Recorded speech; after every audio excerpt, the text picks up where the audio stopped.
নমস্কার বন্ধুরা, ঘোষ ফ্যামিলি রান্নাঘরে সবাইকে স্বাগত। আজকে আমি তৈরি করতে চলেছি আলু ফুলকপি দিয়ে কড়াইশুঁটির তরকারি। এর জন্য আমি এখানে কড়াই জল দিয়ে দিয়েছি। এবার আমি কেটে ধুয়ে রাখা ফুলকপিগুলোকে কড়াইয়ের ভিতর দিয়ে দেব। আর দিয়ে দেবো সামান্য একটু লবণ, দিয়ে ভালো করে সিদ্ধ করে নেব।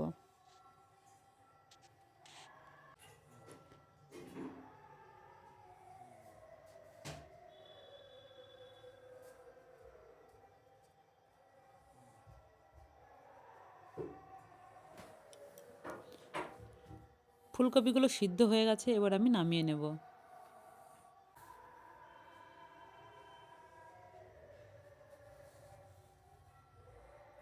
এবারে কড়াই গরম করে তাতে দিয়ে দেব সর্ষের তেল। তেল গরম হয়ে গেছে, এবার দিয়ে দেব কেটে ধুয়ে রাখা আলু।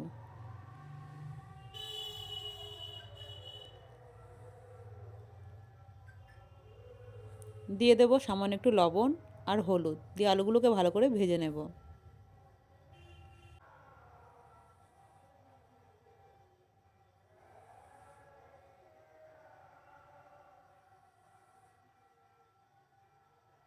আলুগুলো ভাজা হয়ে গেছে, এবার আমি নামিয়ে নেব। এবারে ওই তেলে দিয়ে দেব ফুলকপিগুলোকে, আর দিয়ে দেবো সামান্য একটু হলুদ আর লবণ, দিয়ে ভালো করে ভেজে নেব।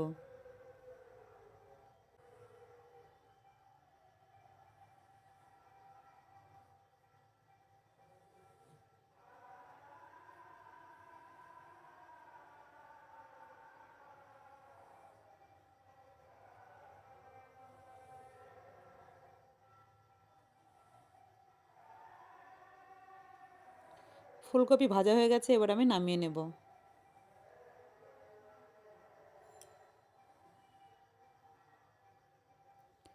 এবারে ওই কড়াইয়ে দিয়ে দেবো সর্ষের তেল, আর দিয়ে দেবো ফোড়নের জন্য গোটা জিরে, তেজপাতা আর গোটা গরম মশলা।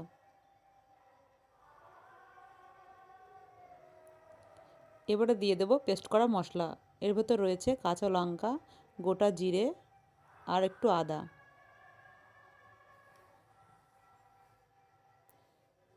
দিয়ে দেবো ধনে গুঁড়ো আর একটু কাশ্মীরি লঙ্কার গুঁড়ো।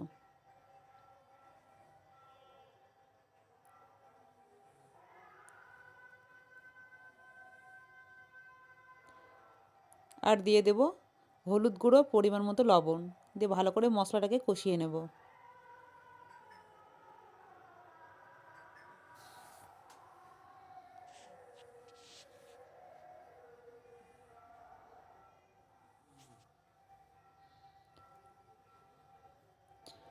মশলা কষানো হয়ে গেছে, এবার দিয়ে দেবো কেটে রাখা টমেটো।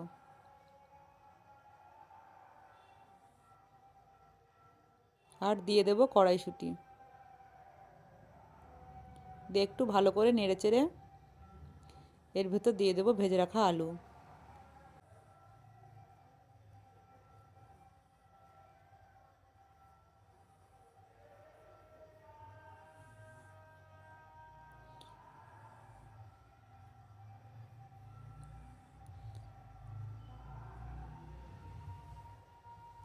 এবারে সবগুলোকে একসঙ্গে ভালো করে মিশিয়ে নেব।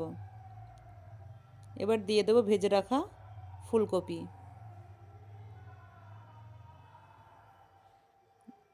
এবারে ভালো করে কষিয়ে নেব।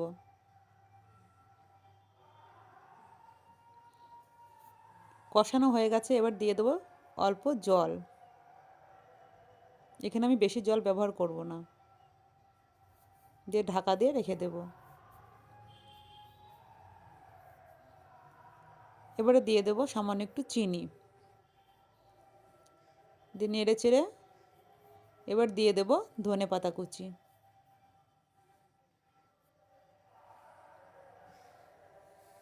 এবারে নেড়ে চেড়ে ঢাকা দিয়ে রেখে দেব।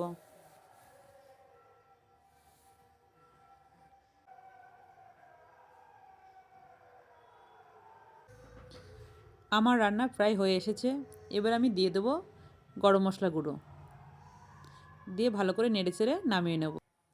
এইভাবে আপনারা তৈরি করে খাবেন, দেখবেন খুব ভালো লাগবে। আমার রেসিপি যদি আপনাদের ভালো লেগে থাকে তাহলে লাইক, কমেন্ট, শেয়ার এবং সাবস্ক্রাইব করে দেবেন। ধন্যবাদ।